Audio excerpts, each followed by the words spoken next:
যদি বুজি পাইছে, বুদ্ধিয়ে বুজি নাপালেও চিন্তা কৰিব নালাগে।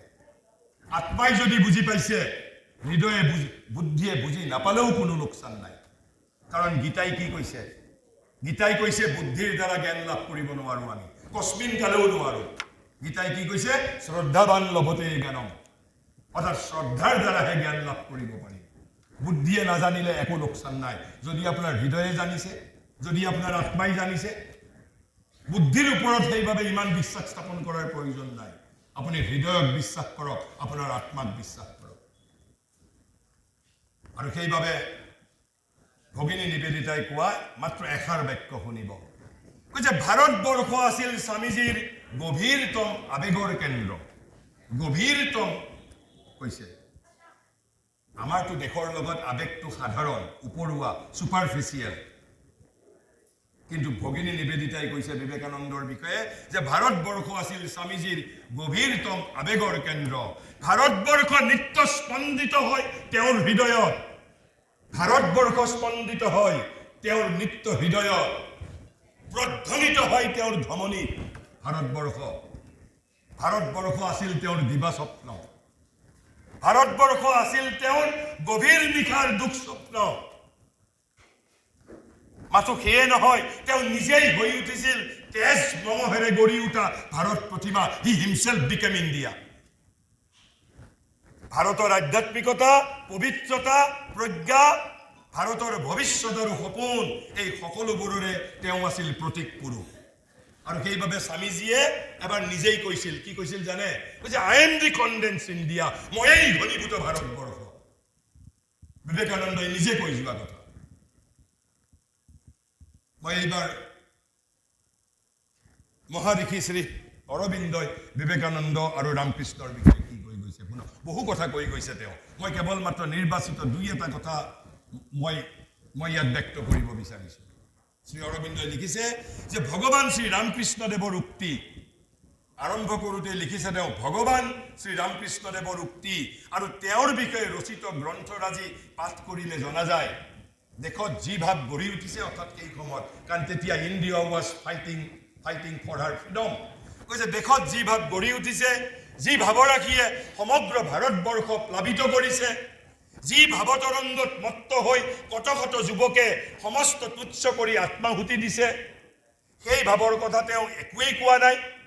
সৰ্বভূতান্তৰ্যামী ভগৱানে সেইবোৰ দেখা নাই। এনে কথা বিশ্বাস কৰিব পাৰি জানো? কিন্তু ৰামকৃষ্ণ পৰমহংসইটো সেই সময়ত দেশৰ যি ভাৱ গঢ়ি উঠিছে সেই বিষয়ে ক'তো তেওঁ একো লিখি থৈ যোৱা নাই। কিন্তু তেওঁ সেইবোৰ দেখা নাই, সেই কথা জানো বিশ্বাস কৰিব পাৰি? যোগী অনিৰ্বাণে ৰামকৃষ্ণক কৈছে শাশ্বত ভাৰতৰ প্ৰতিনিধি বুলি, শাশ্বত ভাৰতৰ প্ৰতিনিধি বুলি কৈছে। তাৰপিছত কৈছে সেই ভাৱৰ কথা তেওঁ একোৱেই কোৱা নাই। সৰ্বভূতান্তৰ্যামী ভগৱানে সেইবোৰ দেখা নাই। এনে কথা আমি বিশ্বাস কৰিব পাৰি জানো? তাৰপিছত ৰামকৃষ্ণৰ বিষয়ে তেওঁ তিনিশাৰী বাক্য কৈছে যিজনৰ পাদস্পৰ্শত পৃথিৱীত সত্য যুগ, যিজনৰ পাদস্পৰ্শত পৃথিৱীত সত্য যুগ, যিজনৰ পৰশত ধৰণী সুখমগ্না, যিজনৰ আবিৰ্ভূতত বহু যুগ সঞ্চিত তমোভাৱ বিদুৰিত, যিজনৰ সামান্য মাত্ৰ উন্মেষত দিগন্তব্যাপী প্ৰতিধ্বনি জাগৰিত, যিজন পূৰ্ণ, যিজন যুগধৰ্ম প্ৰৱৰ্তক, যিজন অতীত অৱতাৰ বৃন্দৰ সমষ্টি স্বৰূপ। ৰামকৃষ্ণৰ বিষয়ে কৈছে তেওঁ ভাৰতক দেখা নাই, এই বিষয়ে একো কোৱা নাই। এনে কথা আমি বিশ্বাস কৰিব নোৱাৰো। আমাৰ বিশ্বাস তেওঁ মুখেৰে কোৱা নাই, তেওঁ কৰি দেখুৱাইছে। তেওঁ কি কৰি দেখুৱাইছে? কৈছে তেওঁ ভৱিষ্যত ভাৰতক, ভাৰতৰ ভৱিষ্যত প্ৰতিনিধিক নিজৰ সন্মুখত বহুৱাই গঢ়ি গৈছে। আৰু এই ভৱিষ্যত ভাৰতৰ এই প্ৰতিনিধি এই বিবেকানন্দ, এই ৰামকৃষ্ণই এই ভৱিষ্যত ভাৰতৰ প্ৰতিনিধিক নিজৰ সন্মুখত বহুৱাই গঢ়ি গৈছে। তাৰপিছত কৈছে বহুতে ভাবে বিবেকানন্দৰ স্বদেশ প্ৰেম তেওঁৰ নিজৰ দান। সূক্ষ্ম দৃষ্টিতহে বুজি পোৱা যায় তেওঁৰ স্বদেশ প্ৰেম তেওঁৰ পৰম পূজ্যপাত গুৰুদেৱৰহে দান। তেওঁ নিজেও নিজৰ বুলি একো দাবী কৰা নাই। আমি এই কথা বিবেকানন্দৰ বিষয়ে যেতিয়াই আমি আলোচনা কৰিম, এই নিৰক্ষৰ ব্ৰাহ্মণৰ কথা যদি পাহৰি যাওঁ তেনেহ'লে ডাঙৰ ভুল কৰা হ'ব। Vivekananda was nothing. Ramakrishna Paramahamsa was everything. মই কোৱা কথা নহয়, বিবেকানন্দই নিজেই কোৱা কথা। বিবেকানন্দই কৈছে কি ৰামকৃষ্ণ অনন্ত ভাৱময় তেওঁ লাখ লাখ বিবেকানন্দক সৃষ্টি কৰিব পাৰে ৰামকৃষ্ণ যন্ত্ৰী মই মাথো তেওঁৰ যন্ত্ৰহে ৰামকৃষ্ণ যন্ত্ৰী মই কেৱল মাত্ৰ তেওঁৰ যন্ত্ৰহে আৰু যদি আমি এই কথা ব্যাখ্যা কৰি ক'ব পাৰো ৰামকৃষ্ণ যদি ভাৱ বিবেকানন্দ সেই ভাৱৰ ভাষা ৰামকৃষ্ণ যদি সূত্ৰ বিবেকানন্দ সেই সূত্ৰৰ ভাষ্য মই বিবেকানন্দৰ বিষয়ে আৰু বহু কথা ক'ব পাৰো কিন্তু বিবেকানন্দই নিজে কোৱা একাষাৰ কথা এই যে বিবেকানন্দৰ বিৰাট স্বদেশ প্ৰেম বিবেকানন্দই নিজে স্বীকাৰ কৰি গৈছে যিটো শ্ৰী অৰবিন্দই কৈছে তেওঁৰ স্বদেশ প্ৰেম তেওঁৰ নিজৰ বস্তু নহয় তেওঁৰ গুৰুদেৱৰহে দান আৰু বিবেকানন্দই নিজে কি কৈ গৈছিল শুনক কৈছে I have a great mission to fulfill and I am a despair at the smallness of my capacity কিন্তু মই হতাশগ্ৰস্ত হৈছো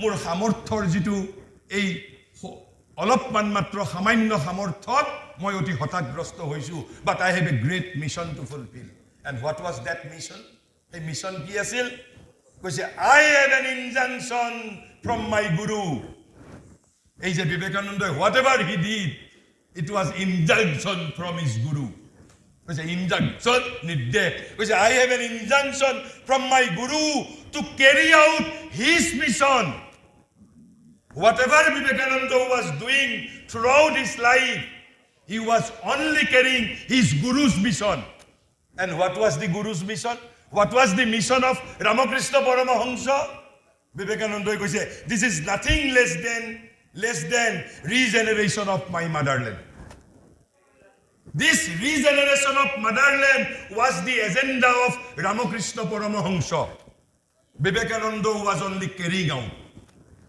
আমি এই কথা পাহৰি যাওঁ শ্ৰী অৰবিন্দ আশ্ৰমৰ এজন কেডি সাতনা নামৰ শ্ৰী অৰবিন্দৰ শিষ্য আছে তেওঁক আশ্ৰমত নাম দিয়া হৈছিল হি ওয়াজ সো অমল তেওঁক নাম দিয়া হৈছিল অমল কিৰণ তেওঁ এষাৰ কথা বাক্য লিখি থৈ গৈছে আপোনালোক ইউ উইল বি এষ্টনিশড যদি আমি বিবেকানন্দক ভাৰতীয় জাতীয়তাবাদৰ জনক বুলি কওঁ আমাৰ বুদ্ধিজীৱীয়ে বিশ্বাস কৰিব কিন্তু কেডি সাতনাই কি লিখিছে জানে যে ভাৰতীয় জাতীয়তাবাদৰ জনক কোন বুলি referring to Ramakrishna Paramahansa because from his stand spiritual personality true Indian nationalism was born Ramakrishna Paramahansa Bharatborshok rakha kori goisil Vivekananda was only vibhuti Ramakrishna Paramahansa was everything Ramakrishnaৰ এই আচৰিত অধ্যাত্ম ব্যক্তিত্বৰ পৰাহে প্ৰকৃত ভাৰতীয় জাতীয়তাবাদে জন্ম লাভ কৰিছিল আৰু সেইভাবে যোগী অনিৰ্বাণে ৰামকৃষ্ণক কৈ গৈছে শাশ্বত ভাৰতৰ প্ৰতিনিধি মই তাৰ পিছত আহিছো এতিয়া মই বেছি দীঘলীয়া নকৰো মই যদি বেছি কথা ক'বলৈ যাওঁ তেতিয়া হলে আপোনালোক হাহাকাৰ হ'ব মই I can go on lecturing for 3 hours মই 3 ঘণ্টা বিবেকানন্দৰ বিষয়ে কৈ যাব পাৰিম কিন্তু অমল কিৰণে কোৱা আন এষাৰ কথা আপোনালোক তেওঁৰ লেখা ইংৰাজীত মই কেৱল যিমানখিনি বুজি পাই সিমানেই যথেষ্ট কি কৈ গৈছে ৰামকৃষ্ণৰ বিষয়ে কোৱা কৈছে in him the westernized Indians saw authentic India stand up কৈছে westernized যিসকল ভাৰতীয় আছিল পাশ্চাত্য ভাৱাপন্ন ভাৰতবাসীয়ে ৰামকৃষ্ণৰ সন্মুখত কি দেখা পাইছিল authentic India stand up শাশ্বত ভাৰতবৰ্ষৰ মূৰ্তিমন্ত বিগ্ৰহ দেখা পাইছিল ৰামকৃষ্ণ পৰমহংসৰ ব্যক্তিত্বৰ মাজত and from his grand spiritual personality the true Indian nationalism was born আমি আধুনিক শিক্ষাৰে শিক্ষিত মানুহে যে এজন নিৰক্ষৰ ব্ৰাহ্মণ ভাৰতীয় জাতীয়তাবাদৰ জনক হ'ব পাৰে যিজনে মুখেৰে এষাৰ বাক্য লিখি থৈ যোৱা নাই আমি সেই কথা বিশ্বাস কৰিব নোৱাৰো কাৰণ ৰামকৃষ্ণই যি কৰিছিল সমগ্ৰ তেওঁ বিবেকানন্দৰ মাজেৰে কৰিছিল আৰু বিবেকানন্দই নিজে স্বীকাৰ কৰি থৈ গৈছে I was carrying out my guru's mission only তেনেহলে মই এই যে কৈছিলো চক্ৰৱৰ্তী ৰাজা গোপালচাৰীয়ে কি কৈ গৈছে সেইখিনি কৈ মই বিবেকানন্দৰ চিকাগো ভাষণৰ এই যে আমি চিকাগো ভাষণক লৈ ইমান আমি যে আমি যে স্পন্দিত হওঁ, হেন্দোলিত হওঁ, আন্দোলিত হওঁ। যদি আপোনালোকক কোনোবাই সোধে ভাৰতীয় মানুহ হিচাপে, ধৰক আপুনি বিদেশলৈ গৈছিল, যদি আপোনাক সোধে যে মোক টু দ্য পইণ্ট কোৱা, বুলেট পইণ্টত কোৱা যে বিবেকানন্দই চিকাগোৰ জৰিয়তে ভাৰতবৰ্ষক কি দিলে, বিবেকানন্দই চিকাগোৰ জৰিয়তে সমগ্ৰ বিশ্ববাসীক কি দিলে, মই ব্যাখ্যা নকৰোঁ, বুলেট পইণ্টত কৈ যাম কথা। কিন্তু তাৰ আগতে চক্ৰৱৰ্তী ৰাজাগোপালচাৰীয়ে কি কৈ গৈছে শুনিব। কৈছে আমাৰ আধুনিক ইতিহাসৰ প্ৰতি দৃষ্টিপাত কৰিলে যিকোনো লোকেই জল জল পটপটকৈ দেখিবলৈ পাব। কি জল জল পটপটকৈ দেখিবলৈ পাব? কৈছে স্বামী বিবেকানন্দৰ প্ৰতি আমি কিমান ঋণী। উই আৰ ইনডেপ্টেড, আমি ঋণী হৈ আছো বিবেকানন্দৰ প্ৰতি। কৈছে ভাৰতৰ আপোন মহিমাৰ প্ৰতি ভাৰতৰ দৃষ্টি তেওঁ উন্মুক্ত কৰিছিল। এই যে বৰাক অৱতাৰে যি ধৰণে নিমজ্জমান পৃথিৱীক তুলি ধৰিছিল, বিবেকানন্দই নিমজ্জমান ভাৰতবৰ্ষক তুলি ধৰিছিল আৰু প্ৰতিষ্ঠিত কৰিছিল স্বমহিমাৰে। আৰু সেইবাবেই চক্ৰৱৰ্তী ৰাজাগোপালচাৰীয়ে লিখিছে ভাৰতৰ আপোন মহিমাৰ প্ৰতি ভাৰতৰ দৃষ্টি তেওঁ উন্মুক্ত কৰিছিল। তেওঁ নিৰ্মাণ কৰিছিল ৰাজনীতিৰ আধ্যাত্মিক ভিত্তি, ৰাজনীতিৰ আধ্যাত্মিক ভিত্তি। আমি অন্ধ হৈ আছিলো, আমি অন্ধ হৈ আছিলো, তেওঁ আমাক দৃষ্টি দিছে। কোনে? বিবেকানন্দই। তেওঁই ভাৰতীয় স্বাধীনতাৰ জনক। আমি কাক ভাৰতৰ স্বাধীনতাৰ জনক বুলি কওঁ আপোনালোকে জানে, কিন্তু আন এজন স্বাধীনতা সংগ্ৰামী একৰ্ডিং টু চক্ৰৱৰ্তী ৰাজাগোপালচাৰীয়ে স্বাধীনতাৰ জনক বুলি কাক কৈছে? বিবেকানন্দ। কৈছে তেওঁই ভাৰতীয় স্বাধীনতাৰ জনক, আমাৰ ৰাজনৈতিক, সাংস্কৃতিক তথা আধ্যাত্মিক স্বাধীনতাৰ পিতা। আৰু আমি কাক পিতা বুলি কওঁ আপোনালোক সকলোৱে জানে, কিন্তু চক্ৰৱৰ্তী ৰাজাগোপালচাৰীয়ে কৈছে, মই কোৱা নাই। কি কৈছে? আমাৰ ৰাজনৈতিক, সাংস্কৃতিক তথা আধ্যাত্মিক স্বাধীনতাৰ পিতা হেনো বিবেকানন্দ। কৈছে স্বামী বিবেকানন্দই হিন্দু ধৰ্ম তথা ভাৰতবৰ্ষক ৰক্ষা কৰিছিল। তেওঁৰ অবিহনে আমি আমাৰ ধৰ্মক হেৰুৱালোহেঁতেন, স্বাধীনতাও নাপালোহেঁতেন। তেওঁৰ অবিহনে স্বাধীনতাও নাপালোহেঁতেন। আমাৰ সৰ্বস্বৰ বাবে আমি বিবেকানন্দৰ ওচৰত ঋণী। তেওঁৰ বিশ্বাস, সাহস তথা প্ৰজ্ঞাই আমাক সদায় অনুপ্ৰাণিত কৰক, যাতে তেওঁৰ পৰা পোৱা সম্পদৰাজি আমি সযত্নে ৰক্ষা কৰিব পাৰোঁ। আমি সযত্নে ৰক্ষা কৰিব পাৰোঁ। আৰু তাৰপিছত মই এই যোগী অনিৰ্বাণৰ এটা মাত্ৰ মই বাংলাতেই মই পঢ়ি দিছোঁ, যি এটা সামান্য পেৰেগ্ৰাফ, কিন্তু মোক সদায় স্পন্দিত কৰে। যোগী অনিৰ্বাণে লিখিছে, সে একটা যুগসন্ধি এই ভারতবর্ষে, বিশেষ করে এই বাংলাতেই প্রতিশ্ব আর প্রাচ্য ভাবনার একটা সংঘাত ঘটল। প্রাচ্যের প্রজ্ঞার শান্তি ছিল নির্বীর্য স্তিমিত, যেন মুমূর্ষুর শান্তি। পাশ্চাত্যের প্রবল প্রাণ তার উপর ঝাঁপিয়ে পড়ল, প্রাচ্য যেন দিশহারা হয়ে গেল। তখন এই বাংলাতেই এক মহামানবের আবির্ভাব হলো, যিনি প্রাচ্যের প্রজ্ঞায় স্থিত হয়ে পাশ্চাত্য প্রাণের এই চ্যালেঞ্জকে গ্রহণ করলেন। তিনি নব্য ভারতের উদ্গাতা রামমোহন, যার মধ্যে আধুনিক সমন্বয় ভাবনার গঙ্গোত্রীকে আমরা খুঁজে পাই। আচার্য বজেন্দ্রনাথ যাকে বলেছিলেন দি ইউনিভার্সাল ম্যান, তিনি ছিলেন ভোরের পাখি, জাগরণের প্রথম কাকলি গেয়ে চলে গেলেন। তার প্রভাবে আমরা নিজের দেশকে যতখানি চিনলাম তার সাইতে বিদেশকে চিনলাম কিছুটা বেশি। তাইতে অখণ্ড ভাবনা যেন একটু ছিঁড় খেয়ে গেল। অবশ্য এটা স্বাভাবিক, অঘুরে যে ঘুমাচ্ছে জোরে একটা ধাক্কা না দিলে সে জাগে না। রামমোহনের পরে এলেন রামকৃষ্ণ, যার মধ্যে নব্য ভারতের পরেই আমরা পেলাম শাশ্বত ভারতকে। পশ্চিমের কোনো প্রভাবই তার উপরে পড়েনি। তিনি সহজ মানুষ, সমগ্র মানুষ, বাংলার বাউলের মতোই সমস্ত ইজিম বর্জিত সবার মনের মানুষ। তারপরে এলেন রামমোহন আর রামকৃষ্ণর সমন্বয়ে গড়া প্রবুদ্ধ ভারতের তপবিগ্রহ বিবেকানন্দ, রোমারোলার ভাষায় ইউনিভার্সাল সায়েন্স রিলিজনের প্রবক্তা। তার পরের পর্বে এলেন বিশ্বভারতের স্বপ্ন পাগল বাংলার আরেক বাউল রবীন্দ্রনাথ, যিনি জাতির সুপ্ত শৈত সত্তাকে জাগিয়ে তুললেন একতারার জঙ্কারে। আর এই ভারতের মহামানবের সাগরে তীরে দাঁড়িয়ে উদার ছন্দে পরমানন্দে নরদেবতার বন্দনা গেয়ে গেলেন।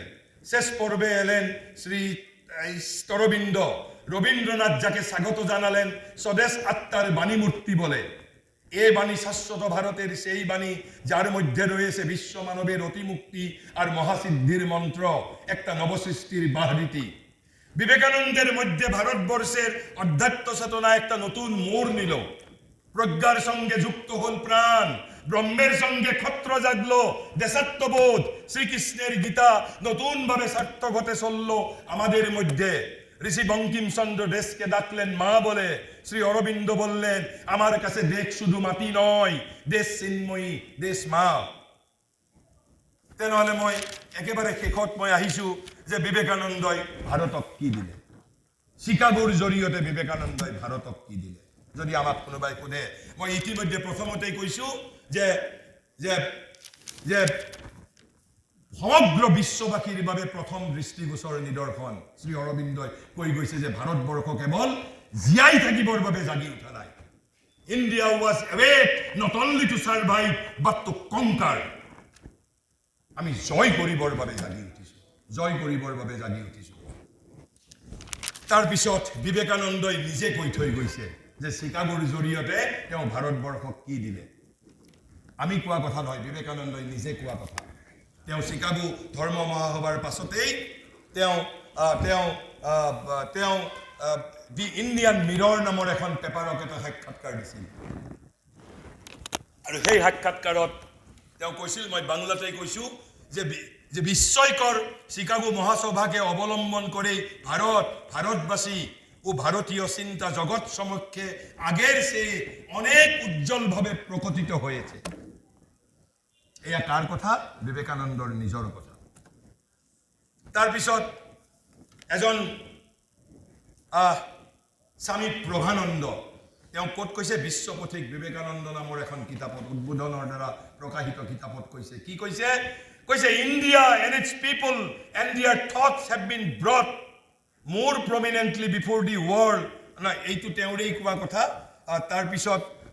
তাৰপিছত মই আপোনাৰ বিপিন চন্দ্ৰ পালৰ কথা কৈছে। বিপিন চন্দ্ৰ পালে কি কৈছে? বিপিন চন্দ্ৰ পালে, মই বিবেকানন্দৰ কথা ক'লো, শ্ৰী অৰবিন্দই কি কথা কৈ গৈছে সেইখিনি কথা ক'লো। আৰু এই যদি উক্তিসমূহ জানিবলৈ বিচাৰিছে, স্বামী প্ৰভানন্দৰ বিশ্বপথিক বিবেকানন্দ নামৰ কিতাপত পাব আপুনি।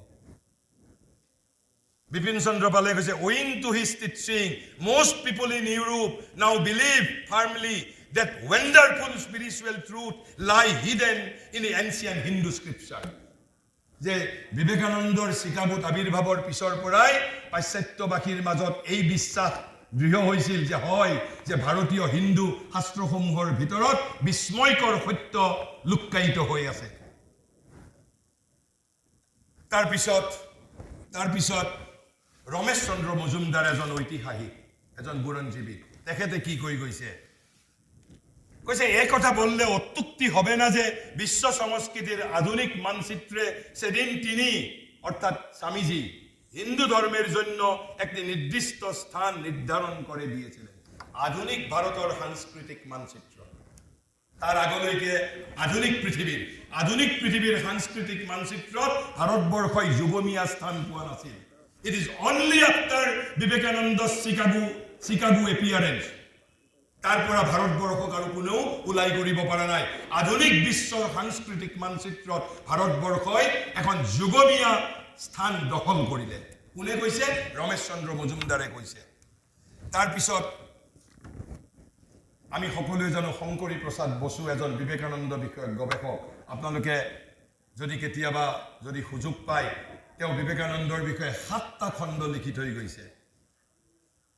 কেইবাটাও পুৰস্কাৰ পাইছে সেই ভলিউম, 7টা ভলিউম অকল এজন মানুহৰ বিষয়ে। তাত বিবেকানন্দৰ কোনো কথা তেওঁ বাদ দিয়া নাই। শংকৰী প্ৰসাদ বসু তেওঁ কি কথা লিখিছে শুনিব। মই যি ট্ৰেন্সলেশ্যন কৰি থৈছো তাৰপিছত কম। কৈছে তাৰপিছত বিবেকানন্দ অৰ্থাৎ চিকাগো মহাসভাৰ পিছত কৈছে, তাৰপিছত বিবেকানন্দ ভাৰতবৰ্ষলৈ উভতি আহিল। সোঁশৰীৰে নহয়, কাৰণ তেওঁতো আহিছে 3 বছৰ পিছত। চিকাগোত ভাষণ দি আৰু প্ৰায় আপোনাৰ 2.5 বছৰমান পিছতহে ভাৰতলৈ প্ৰত্যাৱৰ্তন কৰিছে। সেইবাবে শংকৰী প্ৰসাদ বসুৱে লিখিছে, তাৰ পাছত বিবেকানন্দ ভাৰতবৰ্ষলৈ উভতি আহিল সোঁশৰীৰে নহয়, সংবাদৰ ৰথত আৰোহণ কৰি। সেই সংবাদ সিহঁতনত ভাৰতৰ ইপাৰ সিপাৰ, ভাৰতৰ ইপাৰ সিপাৰ কঁপি উঠিব ধৰিলে আৰু সেই সংবাদবোৰে পৰাধীন তথা পতিত ভাৰতৰ বাবে কঢ়িয়াই আনিলে ইয়াৰ আটাইতকৈ প্ৰয়োজনীয় বস্তু কি আছিল প্ৰয়োজনীয় বস্তু তেতিয়া প্ৰধানত ভাৰতীয় জাতিৰ বাবে হতোৎসাহিত ভাৰতীয় জাতিৰ বাবে কৈছে আত্মসন্মান আৰু আত্মবিশ্বাস 11 ছেপ্টেম্বৰ 1893 পিছদিনাৰ পৰাই ভাৰতীয় জাতি উৎসাহিত হৈ পৰিছিল এই কথা আপোনালোকে মিছা বুলি ক'ব পাৰে কিন্তু সেই সমূহ পেপাৰ এতিয়াও ৰামকৃষ্ণ মিছনত মজুত আছে 12 ছেপ্টেম্বৰ 1893 চনৰ যিসমূহ আপোনাৰ বাতৰি কাকত কৈছে জাতিৰ প্ৰাণে প্ৰসন্ন চিত্তে তেতিয়াই সঁহাৰি জনাইছিল বন্দনা গাইছিল সেইজন মানুহৰ যিজন অহা নাই লজ্জিত কৰিবলৈ আহিছে উদ্বুদ্ধ কৰিবলৈ ক্ষুণ্ণ কৰিবলৈ অহা নাই আহিছে পূৰ্ণ কৰিবলৈ আৰু এটা অভাৱনীয় ঘটনা ঘটিছিল কৈছে চিকাগো ধৰ্ম মহাসভাৰ পিছত যে অভাৱনীয় ঘটনা পৃথিৱীৰ ইতিহাসত প্ৰথম ঘটনা কি ঘটনা কৈছে পৃথিৱীৰ ইতিহাসত অন্তত ভাৰতৰ ইতিহাসত কৈছে কেতিয়াও এনে ঘটনা সংঘটিত হোৱা নাছিল যে জনৈক ব্যক্তিৰ এজন ব্যক্তিৰ বহিৰ্দেশত সফলতাৰ সংবাদতেই সমগ্ৰ জাতি জাগি উঠিছে এটা হতোৎসাহিত মৃত জাতি আছিল ভাৰতীয় জাতি সঁচাকৈ আচৰিত কথা সেই কথা একেবাৰে অবিশ্বাস্য বোধ হলহেঁতেন যদি আমাৰ হাতত সমসাময়িক সংবাদ নাথাকিলহেঁতেন শংকৰী প্ৰসাদ বসু তেওঁ বিচক্ষণ মানুহ তেওঁ জানে যে আধুনিক মানুহে এই কথা বিশ্বাস নকৰিব এই যে সংবাদ শিহৰণত যে সমগ্ৰ জাতি জাগি উঠিছিল কৈছে সেই সংবাদ পত্ৰসমূহ এতিয়াও মজুত আছে কোনোবাই যদি গৱেষণা কৰে তাক গৱেষণা কৰিলে বুজি পাব ভাৰতৰ স্বাধীনতা আন্দোলনে গতি লৈছিল 1893 চনৰ 11 ছেপ্টেম্বৰৰ পিছত আৰু সেইবাবেই চক্ৰৱৰ্তী ৰাজাগোপালচাৰীয়ে লিখিছে তেওঁ আমাৰ ৰাজনৈতিক স্বাধীনতাৰ জনক আমাৰ ৰাজনৈতিক আধ্যাত্মিক আৰু সাংস্কৃতিক স্বাধীনতাৰ পিতা বুলি কৈছে উইদাউট বিবেকানন্দ আমি ভাৰতৰ স্বাধীনতা নাপালোহেঁতেন তাৰ পিছত মই বিশ্ববাসীক কি দিলে মই সাধাৰণভাৱে মই 2-4টা মই কথা কেৱল মাত্ৰ কৈছো 2-4টা কথা প্ৰথমটো যিটো কথা বিবেকানন্দই যেতিয়া চিকাগো ভাষণৰ প্ৰথম ভাষণটোত যিটো সম্বোধন ধৰিছিল তেওঁ brothers and sisters of America বুলি কোৱা নাছিল তেওঁ প্ৰথমতে সম্বোধন ধৰিছে sisters and brothers not brothers and sisters তেওঁ সম্বোধন ধৰিছিল sisters and brothers of America বুলি অৰ্থাৎ সমগ্ৰ পৃথিৱীক জনাই দিছিল যে নাৰীৰ স্থান প্ৰথম মাতৃৰ স্থান প্ৰথম আধুনিক নাৰীবাদী আন্দোলন হোৱাৰ বহু আগতেই বিবেকানন্দই সমগ্ৰ পৃথিৱীৰ মানুহক নিজৰ ব্যৱহাৰিক জীৱনৰ উদাহৰণেৰে দেখুৱাই দিছিল তেওঁ সম্বোধন ধৰিছিল sisters and brothers of America আৰু এই 5টা শব্দতেই আপোনালোক জানে নাজানে মই নাজানো বহুতে জানিব সিদিনা যিটো প্ৰেক্ষাগৃহত বিবেকানন্দই ভাষণ দিছিল প্ৰথম ভাষণ 4 মিনিট 5 মিনিটৰ ভাষণ কিমান মানুহ আছিল জানে 4000 মানুহে বহিব পাৰিছিল সেই হলটোত প্ৰেক্ষাগৃহত 3000 মানুহ থিয় হৈ আছিল কি হৈছিল তেতিয়া জানে অকল এই সিষ্টাৰ্ছ এণ্ড ব্ৰাদাৰ্ছ অফ আমেৰিকা এই 5টা শব্দ কোৱাৰ পিছত বিবেকানন্দই পৰৱৰ্তী 3-4 মিনিট সময় বক্তৃতা দিব পৰা নাই কিয় কেৱল হাত চাপল আমেৰিকাৰ মানুহে প্ৰথম যে তেজ বংশৰ লগত সম্বন্ধ নাথাকা আত্মীয় স্বজন নোহোৱা মানুহক আন এখন দেশৰ মানুহে ভ্ৰাতা আৰু ভগ্নী বুলি সম্বোধন ধৰিব পাৰে এই যে মই কৈছো বুদ্ধি নহয় বিবেকানন্দৰ এই 5টা শব্দই বিশেষকৈ আমেৰিকাৰ মহিলাসকলৰ হৃদয় স্পন্দিত কৰিছিল আত্মা আলোড়িত কৰি তুলিছিল বুদ্ধি মস্তিষ্ক নহয় কাৰণ তেতিয়ালৈকে তেওঁলোকে শুনি আছিল কি লেডিজ এণ্ড জেন্টলমেন বিবেকানন্দই প্ৰথম ভ্ৰাতা আৰু ভগ্নী বুলি সম্বোধন ধৰিছিল আৰু তাতে মই কেৱল মাত্ৰ সেই ধৰ্ম মহাসভা সমিতিৰ সভাপতি ডক্টৰ বেৰোজ তেওঁৰ অভিব্যক্তি মই অসমীয়াত কৈ দিছো কৈছে মিষ্টাৰ বিবেকানন্দই যেতিয়া শ্ৰোতাসকলক হে আমেৰিকাবাসী মোৰ ভগ্নী আৰু ভাতৃবৃন্দ এনেদৰে সম্বোধন ধৰিলে সভাগৃহটো তেতিয়া তুমুল হাত চাপৰিৰে মুখৰিত হৈ উঠিছিল আৰু কেইবা মিনিটলৈকে মুখৰিত হৈ আছিল পৃথিৱীৰ ইতিহাসত কোনোদিন এনে ঘটনা এতিয়ালৈ অন্তত ঘটা নাই 1893 চনৰ 11 ছেপ্টেম্বৰৰ পিছত কৈছে মিষ্টাৰ বিবেকানন্দ কৈছে সেই যুৱকজনে যেতিয়া উঠি থিয় হৈ ক'লে আমেৰিকাবাসী এইটো এজন এজন এজন ব্লটছ নামৰ মহিলাৰ সাক্ষী সেইখিনি আছিলে ধৰ্ম সন্মিলনৰ সভাপতি ডক্টৰ ডক্টৰ বেৰোজৰ কথা আৰু এতিয়া ব্লটছ নামৰ মহিলাই কি কৈছে শুনক এইবোৰ প্ৰত্যক্ষদৰ্শীয়ে পিছত লেখা কথা সিদিনাৰ সভাগৃহত থকা ব্যক্তি কৈছে সেই যুৱকজনে যেতিয়া উঠি থিয় হৈ ক'লে আমেৰিকাবাসী মোৰ ভগ্নী তথা ভাতৃবৃন্দ তেতিয়া লগে লগে ৭,০০০ পুৰুষ মহিলাই এনে কিবাৰ প্ৰতি তেওঁলোকৰ শ্ৰদ্ধাৰ্ঘ্য নিবেদন কৰিবলৈ একেলগে উঠি থিয় হ'ল যি কথা ভাষাৰে প্ৰকাশ কৰিবলৈ তেওঁলোক অসমৰ্থ আছিল হঠাৎ থিয় হৈ গৈছে ৭,০০০ মানুহ কেৱল এই ৫টা শব্দ শুনি কৈছে যেতিয়া তেওঁৰ বক্তৃতা সমাপ্ত হ'ল তেতিয়া দেখিলো দলে দলে ছোৱালীবোৰে তেওঁৰ ওচৰলৈ যোৱাৰ বাবে আসনৰ ওপৰেৰে দেও মাৰি পাৰ হৈ ঢাপলি মেলিছে একেবাৰে পিছফালৰ পৰা চকীৰ ওপৰেৰে জপিয়াই যে তেওঁক গৈ স্পৰ্শ কৰে জীৱনত তেনে ব্যক্তিত্ব তেওঁলোকে দেখিয়েই পোৱা নাই কৈছে তেতিয়া মই মনে মনে নিজকে ক'লো সেই মহিলাগৰাকীয়ে লিখিছে চোৱা বাছা এই আক্ৰমণত যদি তুমি মগজু থিৰে ৰাখিব পাৰা তেনেহ'লে তুমি ভগৱান আৰু এই বাণীৰ জৰিয়তে ভাৰতৰ শাশ্বত ভাৰতৰ বাণী বসুধৈব কুটুম্বকম শৃণ্বন্তু বিশ্বে অমৃতস্য পুত্ৰা মাতা ভূমি পুত্ৰ অহং পৃথিৱী সমগ্ৰ ভাৰতৰ আধ্যাত্মিকতাক বিবেকানন্দই প্ৰতিনিধিত্ব কৰিছিল মাত্ৰ ৫টা শব্দৰে সিস্টাৰ্স এণ্ড ব্ৰাদাৰ্স অফ এই আমেৰিকা বুলি কয় বেদক প্ৰতিনিধিত্ব কৰিছে উপনিষদক প্ৰতিনিধিত্ব কৰিছে গীতাক প্ৰতিনিধিত্ব কৰিছে সমগ্ৰ ভাৰতবৰ্ষক তাৰ পিছত তেওঁ যিটো মূল বাণী তেওঁৰ পৰৱৰ্তী সময়ত 19 ছেপ্টেম্বৰত হিন্দু ধৰ্ম বিষয়ক লিখিত ভাষণ প্ৰদান কৰিছিল তাত তেওঁ স্পষ্টভাৱে বুজাই দিছিল মানুহ অমৃতৰ সন্তান মানুহ জড় নহয় মানুহ পাপী নহয় মানুহ অমৃতৰ সন্তান গীতাই কৈছে মানুহ কোন শ্ৰীকৃষ্ণই কৈছে মম এব অংশ সনাতন যে মোৰ সনাতন অংশ মানুহ আৰু সেই কথা সমগ্ৰ বিশ্ববাসীক বিবেকানন্দই জনাই দিছিল ইটস এ ৰিভলিউচনাৰী ষ্টেটমেণ্ট কাৰণ তাৰ পূৰ্বলৈকে পাশ্চাত্যবাসীয়ে জনা নাছিল যে মানুহ অমৃতৰ সন্তান বুলি তাৰ পিছত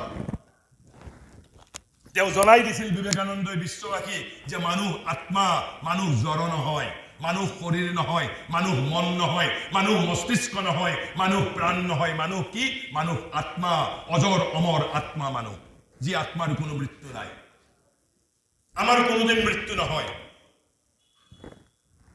তাৰ পিছত ঋষভ চান্দ নামৰ এজন শ্ৰী অৰবিন্দ আশ্ৰমৰ এজন শিষ্যই লিখিছে কৈছে ঋষভ চান্দ লিখিছে চুক দি হোল ৱৰ্ল্ড সমগ্ৰ পৃথিৱীক তেওঁ একেবাৰে সঞ্চালিত কৰি দিছিল হেন্দুলিত কৰি দিছিল shook the whole world with his message of the unity of all life and the divinity of all men এই যে প্ৰত্যেক মানুহৰ মাজত দেৱত্ব আছে আৰু প্ৰত্যেক মানুহ যে আমি যে বসুধৈব কুটুম্বকম এই বাণীৰে সমগ্ৰ পৃথিৱীক স্তম্ভিত কৰি তুলিছিল তেওঁ তাৰ পিছত সীতাৰাম গোয়েলে কি কৈছে মই আগেই কৈছো যে at the same time he made India's universal spirituality known to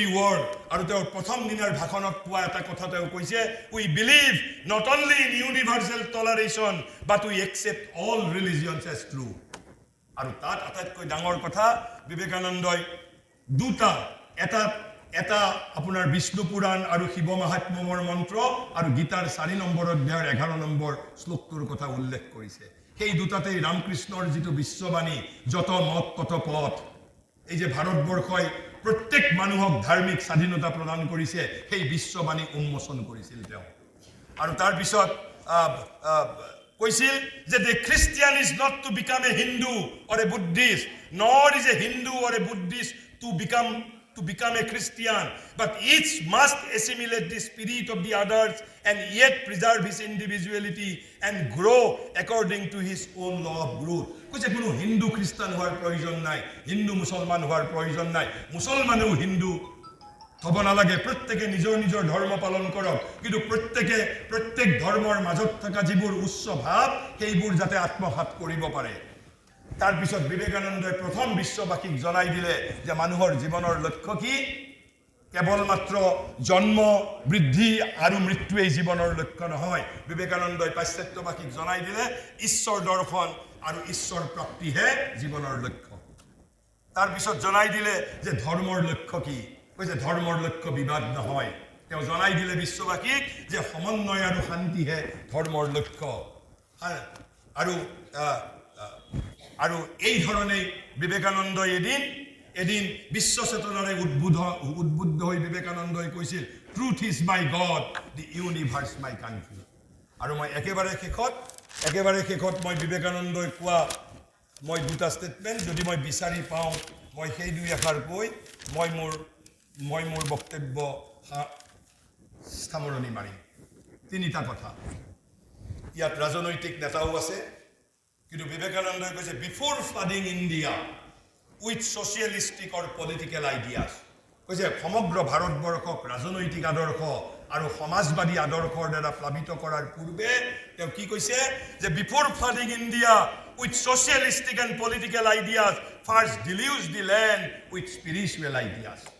কৈছে সমগ্ৰ ভাৰতবৰ্ষক আধ্যাত্মিক আদৰ্শৰ দ্বাৰা প্লাবিত কৰি পেলোৱা, ভাৰতবৰ্ষক একেবাৰে প্লাবিত কৰি পেলোৱা উইথ স্পিৰিচুৱেল আইডিয়াছ। কিয়? কৈছে first deluge the land with spiritual ideas, then other ideas will follow. যদি আমি আধ্যাত্মিকতাৰে যদি সমগ্ৰ ভাৰতবৰ্ষক প্লাবিত কৰিব পাৰোঁ, আমাৰ বাবে প্ৰয়োজনীয় আন আদৰ্শ নিজে অনুসৰণ কৰিব। আৰু তাৰপিছত তেওঁ কৈ গৈছে তেনেহ'লে আমাৰ কৈছে the only condition of national life, তেনেহ'লে আমাৰ জাতীয় জীৱনৰ চৰ্ত কি হ'ব? বিবেকানন্দই কোৱা কথা কৈছোঁ মই। কৈছে the only condition of national life, of awaken and vigorous national life is the conquest of the world. আমি বিশ্বক জয় কৰিব লাগিব, কিন্তু কেনেকৈ? With nuclear arm, with AK-47? No. বিবেকানন্দই যি বিশ্বজয়ৰ কথা কৈছে, কিহৰ বিশ্বজয়ৰ কথা কৈছে? কৈছে is the conquest of the world by Indian thought, conquest of the world by Indian thought. আৰু একেবাৰে শেষত বিবেকানন্দৰ এটা আহ্বান, সেই আহ্বানেৰে মই সামৰণি মাৰিছোঁ। বিবেকানন্দই কৈছিল আপ ইণ্ডিয়া, এই ভাৰতবৰ্ষ উঠা, জাগ্ৰত হোৱা। Up India and conquer the world with your spirituality. তোমাৰ আধ্যাত্মিকতাৰ দ্বাৰা সমগ্ৰ বিশ্ব তুমি জয় কৰা। মই পুনৰ উত্তৰ পূব ভাৰত বাংলা সাহিত্য সভাক ধন্যবাদ দিছোঁ। আমাৰ দৰে এজন অভাজনক মাতি আনি এই ভাৰতৰ প্ৰবুদ্ধ ভাৰতৰ তপোবিগ্ৰহ, ভাৰতৰ সনাতন অন্তৰাত্মাৰ নৱজাগ্ৰত বীৰ বিগ্ৰহ বিবেকানন্দৰ ১৬৪তম জন্মদিৱসত আমি এনেধৰণে আমি ২-৪ এষাৰ কথাৰে শ্ৰদ্ধাৰ্ঘ্য নিবেদন কৰিব পাৰিছোঁ। তাৰ বাবে মই উত্তৰ পূব ভাৰত বাংলা সাহিত্য সভাক মই ধন্যবাদ আৰু আন্তৰিক কৃতজ্ঞতা জ্ঞাপন কৰি মই মোৰ বক্তব্যৰ সামৰণি মাৰিছোঁ। ধন্যবাদ।